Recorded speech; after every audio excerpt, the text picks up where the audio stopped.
প্রবাহ বইতেছে।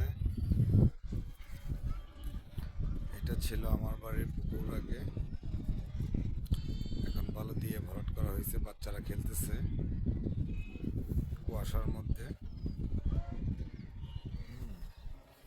এই যে দেখেন, এই হচ্ছে সাভার মডেল থানার পুকুর। কুয়াশা কুয়াশা।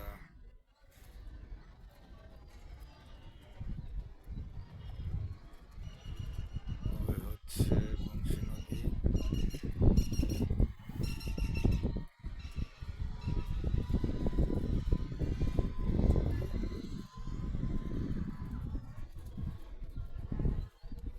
প্রচুর ঠান্ডা, বাতাস পড়ছে।